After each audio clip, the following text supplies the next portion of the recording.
Good morning, ladies and gentlemen. Welcome to Virtual Algebra 3. Okay, so here's what I've got. I've worked out these homework problems, and so we're going to work through each one. If I do one too quickly, then you can have it repeated and you can see how it was done again. I will try to keep moving pretty quickly because I might end up working some problems that you didn't need help, so I don't want to take too long to do this. Okay, so without any further ado, let's dive in. On number 39 here, we have 1 over x equals 4 over 3x plus 1. We said in a problem like this, we want to multiply through by a common denominator to make all the fractions go away. So in this case, the common denominator would be that 3x. Okay, that's a product of x, which is the other denominator, and another number. So that's the common denominator. So I'm going to multiply through everything on this side by 3x and everything on this side by 3x, and look what happens. This becomes 3x over x is equal to 3x times 4 would be 12x over 3x plus 3x times 1 would be just 3x. Now here, let's kind of go through and see what happens. The x's cancel out. Here the x's cancel out, and 12 over 3 reduces to 4, and here I have the 3x. So when I rewrite this, I just have 3 is equal to 4 plus 3x. That's pretty simple. Subtract 4 from both sides, and I'm going to spin the whole thing around, and I get 3x is equal to negative 1. I hope you understand what I did there. I spun the whole thing around and then subtracted 4 from both sides. And then at this point, I just divide by 3, and I get x is equal to negative 1/3. It's always important for me to double check. When you multiply through by a variable, you got to double check, make sure that that's an appropriate and acceptable answer. And it is. The only thing that I could not have as an answer is x equals 0, because that would have made those denominators 0, and that's not okay. So the answer is x equals negative 1/3. All right, next, 43. Now, you may have done this one the exact same way. You may have said, hey, the common denominator is t plus 6 times t minus 1. And you'd be right if you said that, but that's not the easiest way to do this problem. I'm really curious if when you saw this, you kind of had some flashbacks of Algebra 1 or even pre-algebra. Because in that class, when we had problems like this, we always cross-multiplied. Whenever you had two fractions set equal to each other, you can multiply the top of one times the bottom of the other and set that equal to the product of the bottom of the one times the top of the other. So all I have to do is say 2 times t minus 1 equals 3 times t plus 6. All right, and that's a true statement. Whenever you have two fractions set equal to each other, you can cross-multiply and set those two things equal to each other. So this becomes 2t minus 2 is equal to 3t plus 18. Okay, at this point, I can add 2 to both sides. And I get 2t is equal to 3t plus 20. Subtract 3t from both sides. I get negative t is equal to 20. So therefore, t would be negative 20. Again, I wanted to kind of double check, make sure that's an appropriate and acceptable answer. And yeah, the only answers I can't have would be t being negative 6 or t being 1. So t being negative 20 is completely acceptable. All right. For this one, again, this is kind of one of those situations where you're looking for the common denominator. Now, it's really easy to come up with a common denominator for these three, z, 2z, and 5z. The common denominator would just be 10z. But then, of course, we've got to have this wild card over here, this z plus 1. What a pain.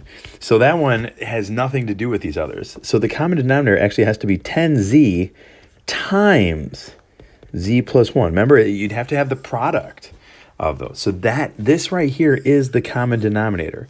And so I can multiply through everything by that right there. And it's going to kind of look like a mess for a second, but I'm going to say 10z times z plus 1 all being multiplied by 1 over z minus 1 over 2z minus 1 over 5z equals 10 over z plus 1 all times 10z times z plus 1, okay? So I've multiplied both sides by the same thing, so I've kept this equation equal. All right, so now I got to make this, again, it's going to get a little bit uglier before it gets prettier. So I have 10z times z plus 1 over that first one, z, minus 10z times z plus 1 over the second one, 2z, minus 10z, sounds familiar, times z plus 1 over 5z equals, 10 times 10 is going to be 100z times z plus 1 over z plus 1. Whew, I know, what a mess. But finally, I get to reduce. Here, the z's cancel out. Here, the z's cancel out, and the 10 over 2 becomes 5. Here, the z's cancel out. The 10 over 5 become 2. And here, the z plus 1s cancel out. So then I'm going to rewrite everything that I have left. And that is, on this first one, I have 10 times z plus 1 minus 5 times z plus 1 minus 2 times z plus 1 equals 100z. That's kind of a fun end to it. I go ahead and distribute. 10z plus 10 minus 5z minus 5 minus 2z minus 2 equals 100z. And just like basic algebra 1, combine your like terms, get all the variables one side, constants the other side, and we'll call it a day. So 10z minus 5z is going to be 5z, minus 2 more z would give me 3z. 10 minus 5 would be 5, minus 2 more would give me 3. So 3z plus 3 equals 100z. Subtract 3z from both sides, and I get 3 is equal to 97z. Huh. Boy, this is an ugly answer. You divide both sides, I get z is equal to 3/97. Wow, man, talk about a hideous answer. And again, we always want to kind of double check and look back and think, is there anything wrong with that? Is that an appropriate answer? Would that throw any of the denominators off to where they could not handle being that? But no, that looks okay. The only denominators we couldn't have had is 0 and -1. So that is all right. Okay, all right, moving on. Let's see here. Next one. I wish I was there today to see how you did on this problem. I don't know if people just kind of got stuck and went to the back of the book or what, but this is a good one that hopefully didn't stump you too badly. Let's double check. Let's see here. This one, 47. I just want to double check, make sure that's, yeah, 3/97. That's what I got. I just want to make sure I didn't make some stupid error. Okay, this one's really easy. Add 64 to both sides. You get 8x squared is equal to 64. Divide both sides by 8. X squared is equal to 8. And then just square root both sides. And I know at this point you probably were like hoping that this was going to be a perfect square, like, 4, 16, 9, 25, something. But this is what you get. So therefore you just go, well, x is equal to plus or minus square root of 8. Simple. Okay. This one right here. Virtually the same kind of problem. You can square root this right from the very beginning and get x plus 2 is equal to plus or minus 2. And you got to realize that that represents two different solutions at this point. So then you have to say, well, x plus 2 is equal to 2, or x plus 2 is equal to -2. When I subtract 2 on this first one, that gives me x equals 0. When I subtract 2 on the second one, I get x equals -4. Now realize both of those are answers. There's no denominator, there's nothing like that, so I don't have to worry about x being in the denominator. So both of these are completely acceptable answers. X equals 0 and x equals -4. All right, this is the one I was thinking about, that I was really curious if it was giving people headaches. I'm sorry, I thought it was the other one. But this one, right from the get-go, you go x to the 4th, you have to subtract 64 from both sides. You get x to the 4th is equal to -64. So then you go, okay, I got to take the quad root of each side and say x is equal to the 4th root of -64. You can break that down to x is equal to the 4th root. Let's see what's 64. You go 2 times 2 gives me 4, times 2 gives me 8, times 2 gives me 16, times 2 gives me 32, times 2 gives me 64 times -1, because it is a negative under there. So then you go 1, 2, 3, 4. That would all come out as a 2. And that leaves some stuff behind. So you get x is equal to plus or minus 2 times the 4th root of 2 times 2 times -1 is -4. And we go, okay, is that good? No. Why not? Because never, ever, ever, ever, ever can you have a negative under an even-rooted radical. Can't have a square root of a -5. You can't have a quad root of a -64. You can't do it. So right from this point right here, you may have noticed that there is absolutely no solution. You definitely didn't need to do all of this foolishness that I went ahead and did after that. At this point, you should have thought, oh wait, I can't have a negative of an even-rooted radical, and so therefore no solution at that point. All right, next one, number 71. Let's see where we're at here.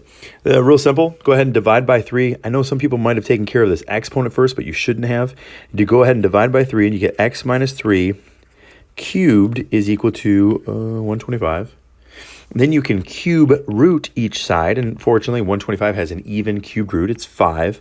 5 times 5 is 25, times 5 is 125. And then at this point, you just add 3. Now, I'm curious, some people might have made this a plus or minus 5, and that would have been a misstep because this is a third power. You know if your original would be positive or negative, okay? Because -5 times -5 times -5 would give me -125.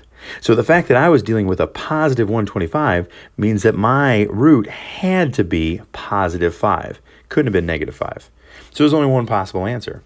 And I get x is 8. All right, moving on. Number 75. We finally get to do one of these fractional exponents. These were a little bit exciting. So we got 2x to the 5/3. Bump the 64 to the other side. Go ahead and divide by 2. X to the 5/3 is equal to -32. Now think about this.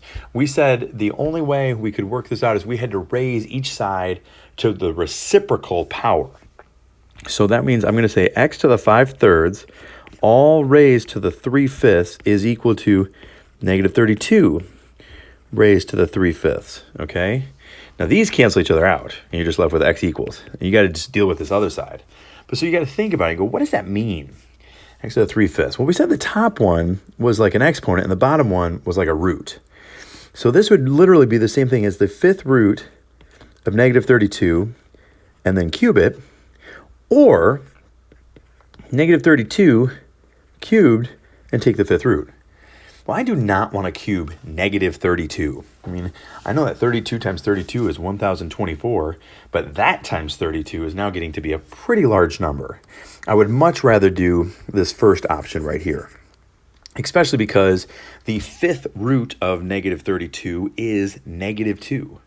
You know what I mean? You go, okay, 2 times 2 gives me 4, times 2 gives me 8, times 2 gives me 16, times 2 gives me 32. So if I made all these negatives, then you'd have positive 4, -8, and positive 16, -32. So that makes this one a whole lot easier. I end up with -2 cubed, okay? And -2 cubed is -2 times -2 times -2 is -8. And so -32 raised to the 3/5 power is -8. All right. So x is -8. All right. Now, last 2 problems. I hope that I haven't confused you on the other ones. I know I'm moving pretty quickly. I wish I was there to answer questions, but I think that this will be good enough. This is obviously a very simple problem. Hopefully no one had an issue with it.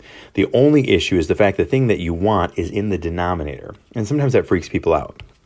And so the very first thing I need to do is get it out of the denominator. And I do that by multiplying both sides by it. Okay, these cancel out, and you get that m times r, or Mr., is equal to 12.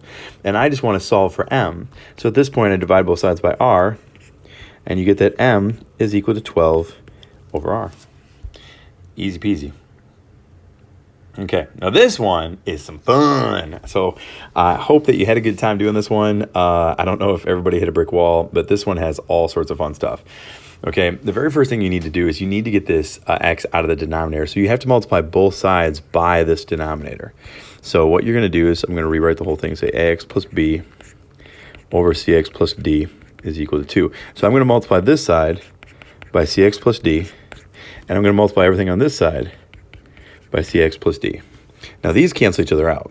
And so the only thing you have left over here now is ax plus b, and on this side you got to distribute 2cx plus 2d. Now, we're looking to solve for x. So you got to get all the x's on one side. So I'm going to subtract 2cx from both sides. Oops. Plus b equals 2d. And then I'm going to subtract b from both sides. So that gives me ax minus 2cx is equal to 2d minus b. And now I go back to that factoring thing. See, these two things share an x. That's what they have in common. So I'm going to factor that x out to the front, and that would leave me with a minus 2c is equal to 2d minus b. And now these two things right here are joined by multiplication. So I can get rid of this part by dividing. Dividing both sides by a minus 2c.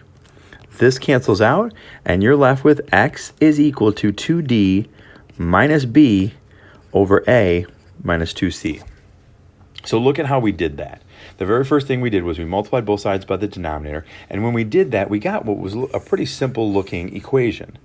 The downside was that x was in two different spots. So if that's ever the case, make sure you get all the x's to one side, bump everything else to the other side, and then you should be able to factor out that x, as we were able to do right here. Okay, we're able to factor that x out. And then once you factor the x out, then you can divide everything that's attached to it from both sides, and you get your easy solution. So while that one seems like a train wreck, it really wasn't that bad. Okay, here on out, you're going to work on some problems in groups, and I hope it goes well. Good luck.